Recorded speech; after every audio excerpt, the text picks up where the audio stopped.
Senhor? Amém. Graças a Deus pela caminhada que estamos realizando através da Bíblia. E esse mês temos esse importante tema sobre o temor do Senhor. Graças a Deus.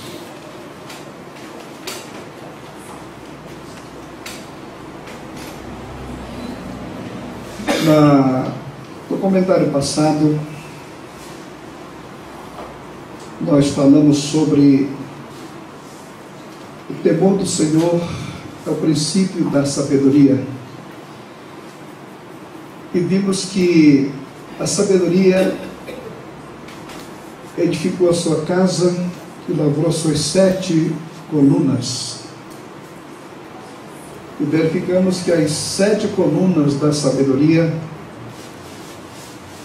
ela é pura, pacífica, indulgente, tratável, plena de misericórdia e de bons frutos, imparcial e sem fingimento. Ali estão as 7 colunas. As colunas é o sustentáculo de uma construção, de um edifício, de uma casa. Porém, uma edificação não é construída somente de colunas, ela também tem as suas divisórias, suas salas, né? E nós vamos conhecer hoje alguma dessas salas desse edifício do temor do Senhor, que é um dos princípios mais importantes que pode existir dentro da relação entre o homem e Deus, entre o homem e o homem.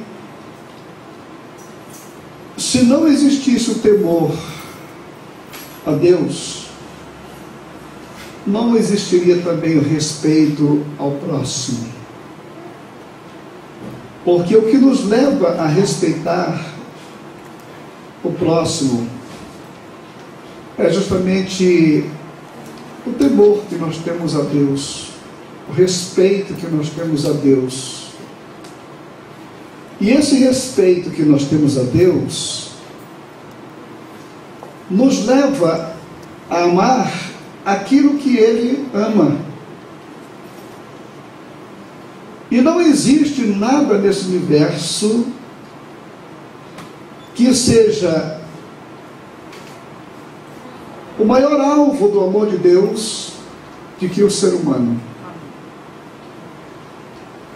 A Bíblia nos mostra que Ele amou o mundo, as pessoas, de uma tal maneira que deu o seu Filho unigênito para que todo aquele que nele crê não pereça, mas tenha a vida eterna. Deus, Ele não apenas nos criou, mas Ele também nos preserva. E por amar e nos preservar, e pelo homem ter se afastado da presença dele, o pecado ter nos afastado dele, então agora Ele trabalha para a redenção. E nós que estamos aqui, pertencemos a Deus por direito de criação, por direito de preservação e por direito de redenção. O amor dele é encontrado em toda a esfera da criação, porque tudo que Deus fez neste mundo não foi para um cachorro ou um gato admirar as cores, as flores, o perfume, a beleza. Não, tudo isto foi criado justamente para que o homem se sentisse muito bem. Você pode imaginar o que seria, o que era o jardim do Éden, criado por Deus, sem espinhos, sem abrolhos, ou sem ervas daninhas. A perfeição que era aquilo no princípio, criado com tanto carinho por Deus para colocar o homem. Quanto tempo Deus gastou para criar o universo, formar a terra e preparar o ambiente e no ponto final ele colocar o ser humano. Então o ser humano, irmãos queridos, ocupa o primeiro lugar no coração de Deus. E se você quer mexer com o coração de Deus, então trate bem aquilo que Ele ama, que são as pessoas. Existem retribuições importantíssimas justamente para quando você ama, respeita e procura fazer algo pelo seu semelhante. Existem várias coisas, várias retribuições que se prendem nesse ponto.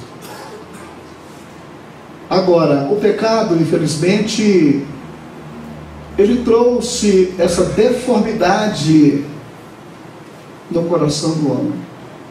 Trouxe, deformou o seu caráter. Se existe pessoa, por exemplo, que nós mais amamos, estão mais próximos de nós, a esposa, o marido, são os filhos, e essas pessoas que nós amamos com tanto carinho, tem horas que somos tão grossos, tão brutos, fazemos coisas que não devíamos fazer. Por quê?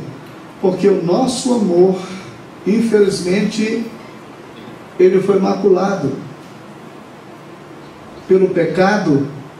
Então o nosso amor não é completo. Estamos caminhando para lá. Só quando nós formos semelhante a Ele é que nós teremos essa possibilidade de conhecer o autêntico e verdadeiro amor sem exigir nada em troca. Abra sua Bíblia aí no livro de Provérbios, capítulo 8. Capítulo 8 de Provérbios. E o versículo de número 13, que nos declara o seguinte. 8 e 13.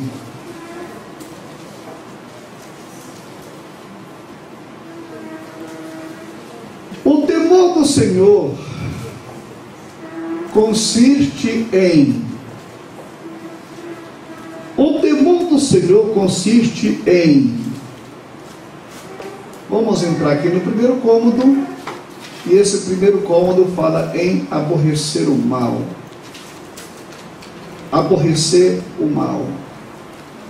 E você sabe perfeitamente que mal é qualquer coisa que não está em harmonia com a ordem divina, aquilo que é moralmente errado, aquilo que prejudica ou fere a vida e a felicidade, aquilo que cria desordem no mundo.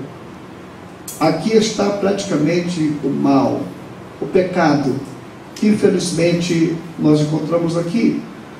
Que o temor do Senhor, ele consiste em aborrecer o mal.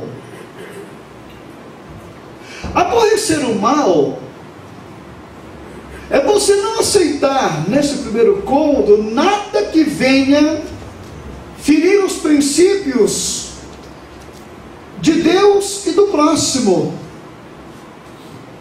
É procurar a paz e a felicidade da pessoa que está ao seu lado.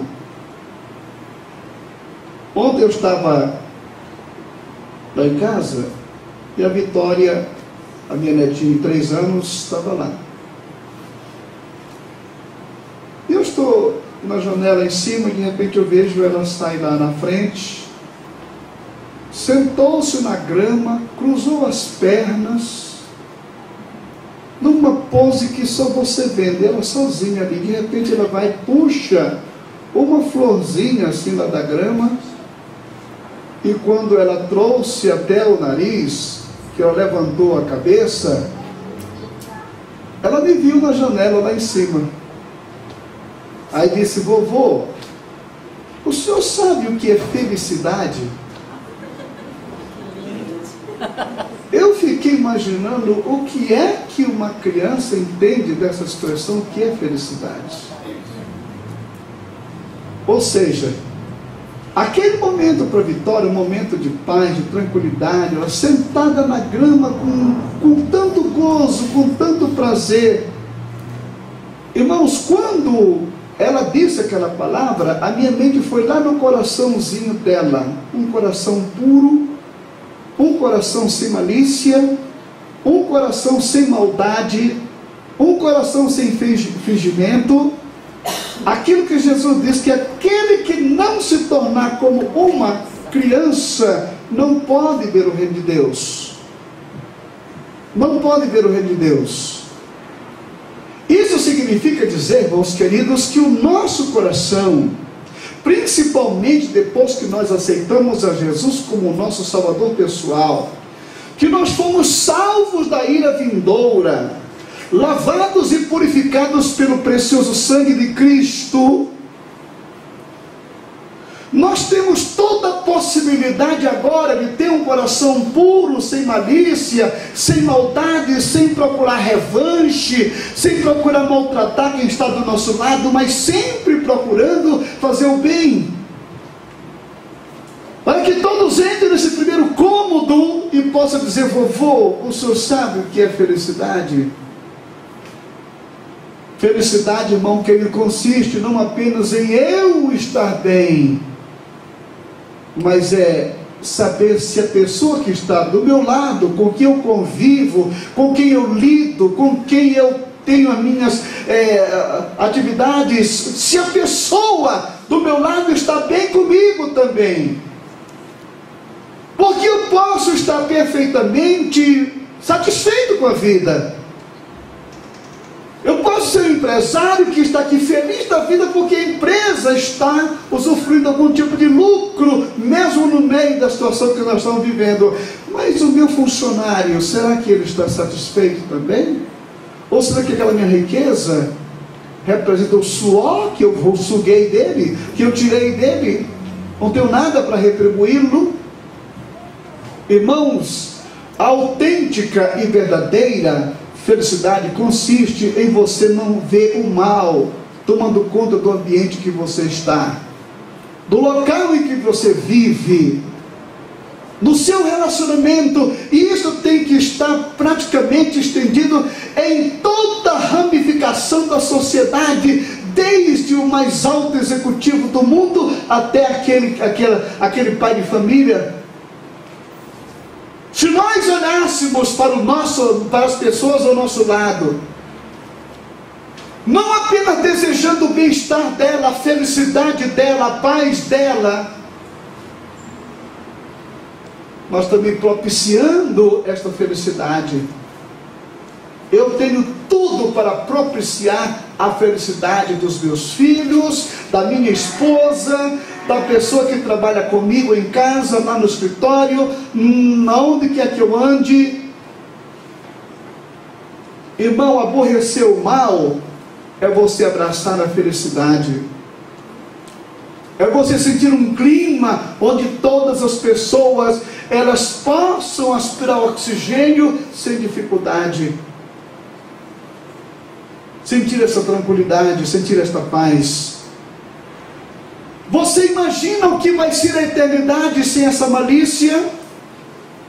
O temor do Senhor, como diz aqui, consiste em aborrecer o mal, aquilo que causa dores, aquilo que transgride, aquilo que camufla. Eu estava verificando as notícias hoje pela manhã e verificando como é que as coisas começam a desmoronar quando as coisas são construídas em cima de fatos errados. Ali o Lula chamando a Dilma de mentirosa, que ela mentiu na campanha de 2014, quando disse que ninguém iria mexer no salário dos aposentados, ninguém ia mexer, nem que a vaca tussa. essas expressões que são usadas. A vaca já foi até para o brejo e está nessa situação toda. Irmãos, nós não podemos criar coisas em cima de fatos errados, que mais tarde você vai causar problema, você vai causar dores, né? Tudo que foi dito aí, para querer uma projeção, alcançou, mas em cima de fatos que não são corretos.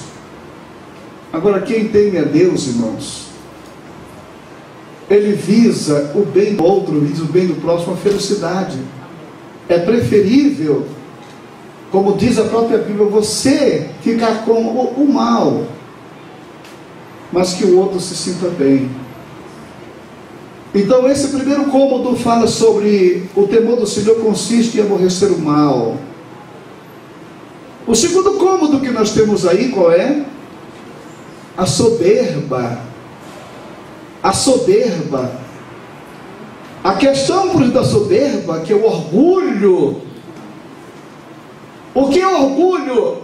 É quando você camufla na realidade, uma realidade, aquilo que você é.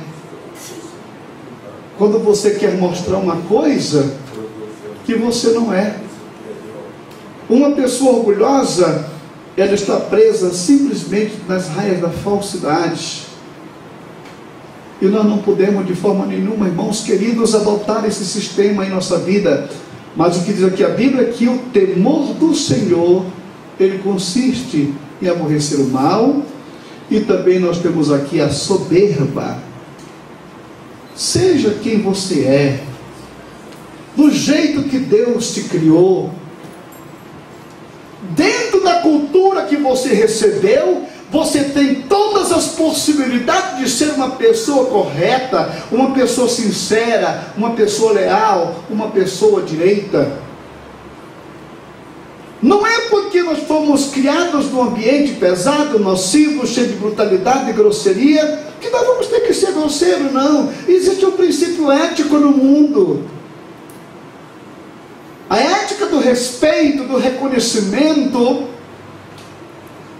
Esta ética nós temos que adotar em todos os sentidos da vida e principalmente dentro da nossa casa.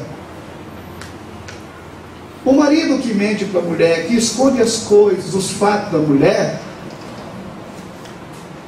este elemento, ele não se casou pensando em viver até que a morte o separe. Entendeu? Porque ele sempre esconde uma parte, porque ele está pensando, se a qualquer hora o meu casamento for com brejo, eu estou com o meu lado seguro aqui. Irmãos, nós temos que aprender principalmente a confiar em Deus e fazer tudo para cumprir aquilo que nós falamos, aquilo que nós dizemos. Você jura ser fiel, fulano, até que a morte o separe? Hoje parece que querem botar umas cláusulas aí.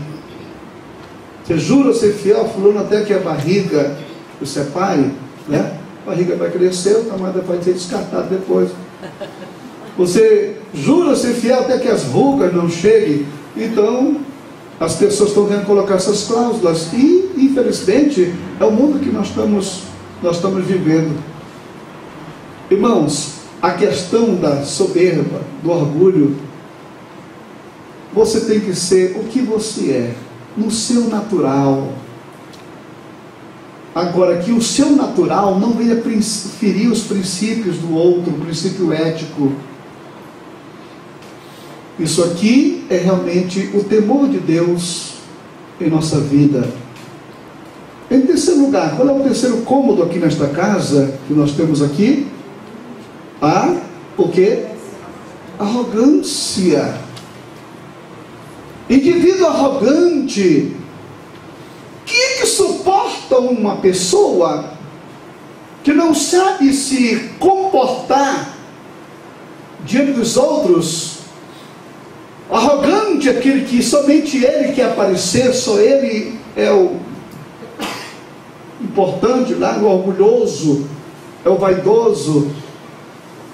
onde quer que os refletores estejam sempre ligados na direção deles, na direção dele, só ele que quer aparecer.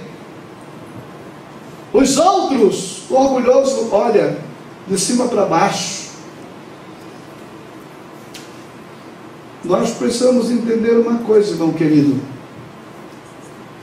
que o mesmo cemitério que vai abrigar uma pessoa que morreu na rua, sem ninguém por perto, sem família, sem ninguém, como mendigo, é o mesmo cemitério que vai receber um grandão aí da vida.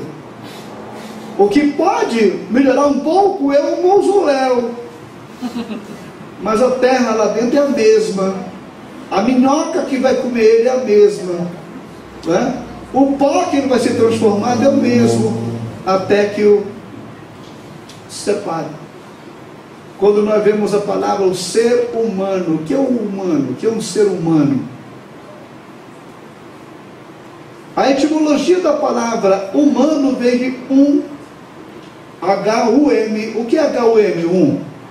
É o que eu digo a palavra humano. É a terra. É o pó da terra. O que é um ser humano? É um treco que foi tirado do barro. Agora esse barro em pé se enche de orgulho, de vaidade e quer ser, como disse o padre Vieira, a diferença entre nós e aquele que está no cemitério é que nós somos um pó que está em pé e ele é um pó que já está deitado. Aí vamos caminhar para lá também, entendeu? Essa é a diferença. E agora o homem se enche de orgulho com essas coisas da vida, querer ser, possuir, tal, etc. Irmãos queridos, o temor do Senhor, ele nos leva a quebrar essas coisas, deixar esses elementos de lado e simplesmente deixar essa arrogância e entender que nós precisamos um do outro e temos que caminhar juntos até que Jesus Cristo venha buscar a sua igreja. Aí dali para frente, pronto, não vai ter mais orgulho, não vai ter mais vaidade, não vai ter mais nada disso. Sabe por quê? Porque todas essas coisas são cargas da nossa natureza carnal. E essa natureza carnal não vai herdar a eternidade. É por isso que a eternidade é boa, porque os desejos da carne vão ficar para trás. Vamos a mais um cômodo aqui. O temor do Senhor consiste em aborrecer o mal, a soberba, a arrogância e também o quê? O quê? O mau caminho, caminhos tortuosos, caminhos errados, caminho de violência, caminho de desonestidade, caminhos que nos levam simplesmente a querer para o nosso lado, porque só é dessa forma o que está visando somente o seu lucro, o prejuízo do outro. Então nós observamos aqui o mau caminho, o caminho da perversidade, o caminho da maldade. Tem pessoas nesse mundo, irmãos, que tem prazer em ser mal, em destruir, em acabar. Estamos vendo, por exemplo, a situação do Estado Islâmico que vai crescendo cada vez mais. Quando Bagdade, esse que se arroga como califa, o escolhido, que diz que é o descendente de Maomé, e está aí simplesmente procurando ocupar o lugar que diz ele que lhe pertence, montando o Estado Islâmico na base de quê? Da crueldade, da maldade. E este império vai crescendo cada vez mais, porque a violência vai na sua frente. Está no livro de Apocalipse, quando você vê, na abertura do 5º selo, no capítulo 5, no capítulo 6, você observa ali que eu vi debaixo do altar as almas daqueles que foram decapitados por causa da palavra de Deus. É o estilo que eles usam. O Estado Islâmico não mata ninguém enforcado, não mata ninguém fuzilado, eles matam simplesmente decapitando. a maldade, não ter a mínima misericórdia do ser humano. Agora, irmãos, não é somente nisso. Não é simplesmente a questão do Estado Islâmico com a sua onda de violência, com a sua braveza, mas dentro da nossa sociedade, muitas vezes, nós agimos dessa forma. Mau caminho, caminho de violência, caminho de crueldade, caminho de desonestidade.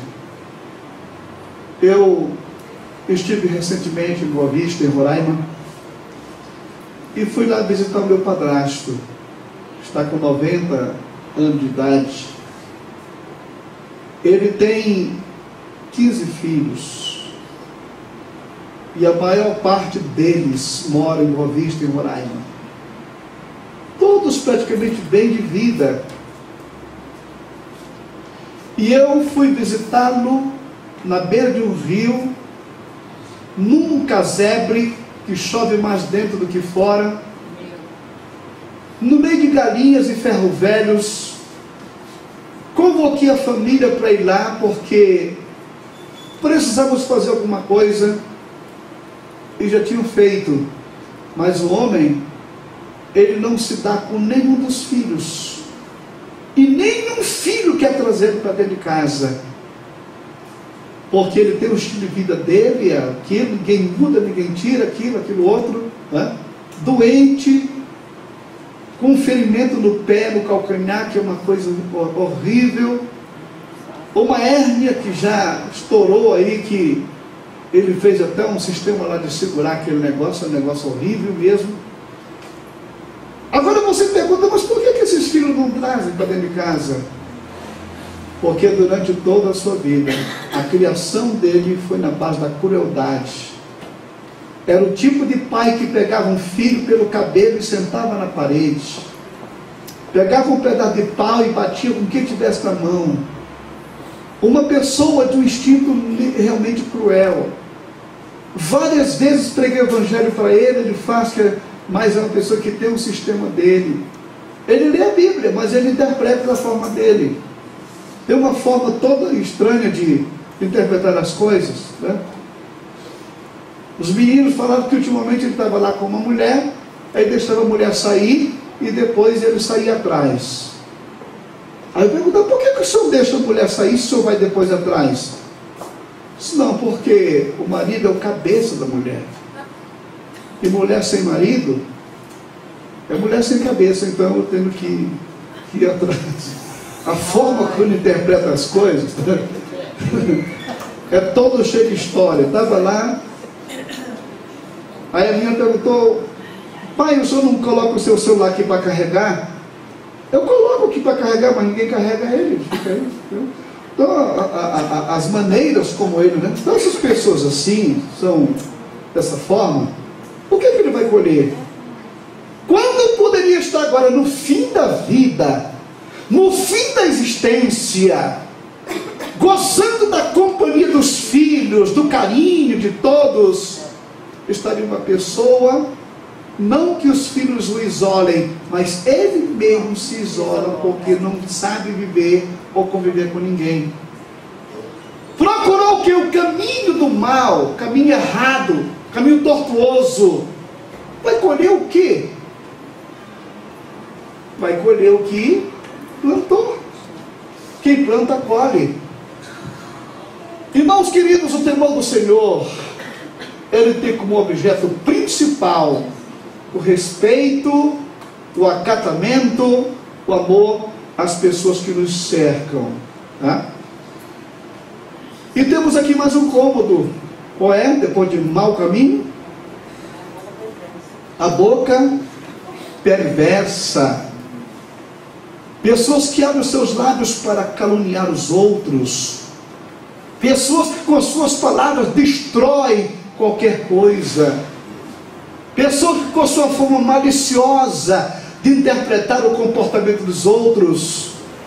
Irmão, se você não tiver nada de bom para falar de alguém, fique calado. Mas não fique comentando ou fazendo comentários maliciosos, não. Nós, simplesmente, quando fazemos um comentário malicioso sobre alguém, Nós estamos fazendo um pré-julgamento. Já vê, nem é aquilo. Achamos que é. E terminamos muitas vezes causando problemas às pessoas. Então nós observamos assim que além do mau caminho, a boca perversa. Pessoas que não sabem medir as suas palavras, não entende o peso que tem uma palavra solta, aí de qualquer maneira você pode trazer um transtorno terrível. Vamos ver aqui mais um cômodozinho, agora no capítulo 10, Provérbios, capítulo 10, e o versículo de número 27. O versículo 27 do capítulo 10, olha o que declara: o temor do Senhor, o quê? O quê? O temor do Senhor, ele aumenta o dia de vida. A minha versão aqui diz que o temor do Senhor prolonga os dias da vida. Só se prolonga uma coisa quando termina. Se terminou aqui, eu vou fazer tudo para prolongar. Quantas pessoas que estão aqui nesta manhã que já estão mortas há muito tempo? E, na verdade, você já morreu naquele acidente, naquela tragédia, naquele fato. Mas por que você está aqui nesta manhã? Porque Deus te deu um prolongamento, né? Prolongou. Agora, onde é que está o plantio disto aqui? Está dizendo o temor do Senhor. Uma pessoa que tem a Deus, que respeita a Deus, que ama a si mesmo, respeita o próximo, não vai pegar o seu corpo e encher de droga para amanhã estar caído na sarjeta e morto.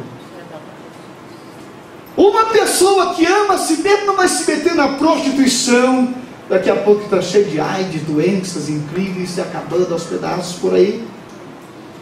Uma pessoa que tem a Deus, ela, ao respeitar o próximo, e principalmente aquelas pessoas que lhe geraram, como diz Efésios capítulo 6, né? Honra o teu pai e a tua mãe, para que se prolongue. É o prêmio que Deus dá para quem respeita aquelas pessoas que Deus usou para lhe trazer ao mundo.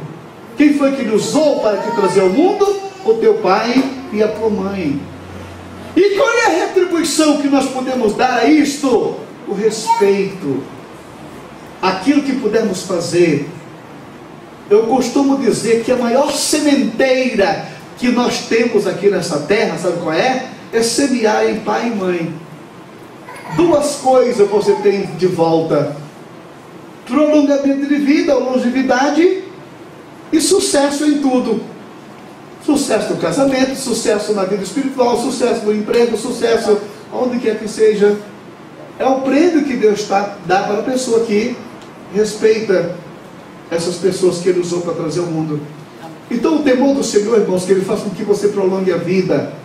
Quantos jovens que passaram já para a eternidade, aí de uma bala, um fuzil, um acidente, uma coisa qualquer. Por quê? Se você for analisar direitinho, irmãos queridos, é claro que toda regra tem exceção, porque tem muitas pessoas que morrem, por exemplo, um feto, uma criancinha que morre, né? Que mal foi que ela fez para morrer tão cedo? Uma coisa só eu te digo, que Deus tira os seus antes que o mal aconteça. Ele conhece o futuro, Ele conhece o amanhã. Vamos a mais um cômodo aqui no Provérbios capítulo 14. Provérbios 14 e o versículo de número 26. No temor do Senhor tem o homem forte, o quê? Acharam? 26, 14, 26. No temor do Senhor tem o homem o quê? Forte amparo, e isso é refúgio para os seus filhos. Irmão querido, naturalmente a pessoa que ama a Deus, ela quer estar bem perto de Deus. Porque quando você ama alguém, você quer estar perto deste alguém, né? A igreja hoje aqui está bonita, mas falta alguém aqui para mim nesta manhã. Uma Raquel não pôde vir. Quando um está longe do outro, você sente que está faltando alguma coisa. Porque quando você ama alguém, você quer estar perto, né? Quanta saudade deixa um casal que se ama e um dos dois parte para a eternidade. Como fica um vazio, como fica uma lacuna. Porque o amor que nós temos, gostaria que continuasse assim até seguir os dois no arrebatamento para a glória, né? Então isso seria fundamental. Mas o temor do Senhor, que nos leva a estar bem perto dele, é um forte amparo. Debaixo das suas asas estarás seguro. Deus é o nosso refúgio e fortaleza. Ele é o socorro bem presente na hora da angústia. Então este amparo, este refúgio que nós temos em Deus, ele parte de um princípio. Qual é? O temor do Senhor. É o princípio da sabedoria. E para concluir, irmãos, vamos para o 27 aí, que é o versículo seguinte. O temor do Senhor é o quê? O temor do Senhor é o quê? Fonte de vida. Para evitar os laços da morte, fonte de vida. Esta fonte de vida aqui, irmão querido, é justamente a vida abundante que nós temos em Cristo Jesus, ao ponto de você não precisar de nada deste mundo. Tem pessoas que precisam de aventuras, tem pessoas que precisam de um namoro clandestino, tem pessoas que precisam aparecer, tem pessoas que saem para esbanjar os seus sentimentos nas noitadas por aí. Mas nós não precisamos de nada disso. Eu me recordo que no dia que eu aceitei Jesus como meu Salvador, irmão querido, naquele momento, 22 anos de idade, solteiro, ganhando bem, fazia o que bem entendia, né? Quando eu estava sendo feito o convite, naquele instante passou na minha vida, na minha mente, uma fita, não é? E agora, Jorge? E os seus passeios, seu isso, seu aquilo outro? Aí fui até a frente e aceitei como Salvador, irmão querido. Eu pude observar que tudo aquilo eram coisas supérfluas, porque em Cristo você sacia sua alma ao ponto de não necessitar de nada lá de fora, nenhum prazer do mundo, nada que se encontra aí nesta vida, porque você encontra justamente no Senhor esta fonte de vida. E esta vida que nós levamos agora, na simplicidade daquilo que nós temos a nossa sede saciada. É vida o quê? É uma fonte de vida. Por quê? Porque quem não tem isso, caminha para a morte. Vai buscar coisas que levam à perdição, lhe levam uma saúde precária, lhe levam as coisas lá fora, daquela maneira, daquele jeito. Está entendendo? Então, o temor do Senhor é uma verdadeira fonte de vida. E Jesus disse: eu vim para que você tenha vida e a tenha em abundância. Aquele que crê em mim, como diz a Escritura, do seu interior fluirão rios de água viva. Isto aqui você não encontra lá fora, não encontra nos prazeres, não encontra nada disso. Quem beber dessa água torna a ter sede, mas aquele que beber da água que eu lhe der, nunca jamais terá sede. Nunca jamais terá sede. É aquilo que eu pensava: e agora? O que vai ser das minhas festas, dos meus passeios? Meu filho, depois que eu aceitei Jesus, eu pude observar quanto tempo eu perdi indo atrás dessas coisas. Eu me recordo que às vezes eu chegava em casa da escola, trabalhava o dia todo, ia do serviço para a aula, e chegava em casa bem 10, 11 horas da noite. Quando eu fechava a porta do quarto, aquelas 4 paredes, aquela solidão, aquele vazio, eu estava ouvindo para funcionar, ouvi o barulho de uma festa longe, às vezes 10, 11 horas da noite, meia-noite, saía no rumo daquele barulho de festa e ia parar lá. Voltava e dormia. No dia seguinte precisava de novo. Quem bebe desta água, torna a ter sede. Mas depois que eu aceitei Jesus como meu Salvador, aleluia, aleluia, aleluia. Num cômodo muito simples, era só dobrar o jornal ali no chão, um chão bem empoeirado, e ali você dobra o joelho e começa a orar, e a companhia de Deus com você naquele momento preenche todo o vazio que você tinha. Do seu interior fluirá um rio de água viva, se fará uma fonte que salta para a vida eterna. Então o temor do Senhor é fonte de vida. Vale a pena servi-lo, vale a pena fazer a sua vontade, vale a pena viver na sua companhia. E é o que nós vamos fazer até o fim da nossa vida, se Deus permitir, nos ajudar, e se você perseverar até o fim. Amém? Amado Pai, continua abençoando teus filhos, fortalecendo a fé e a confiança de cada um. Que o teu amor e o teu temor estejam em cada coração, Senhor Jesus. Nos ajuda a prosseguir te glorificando em todo o tempo. Abençoe meus irmãos que estão ouvindo pela internet agora essa mensagem. Enche o seu lar e a sua vida da tua presença. Em nome de Jesus, amém e amém. Deus abençoe.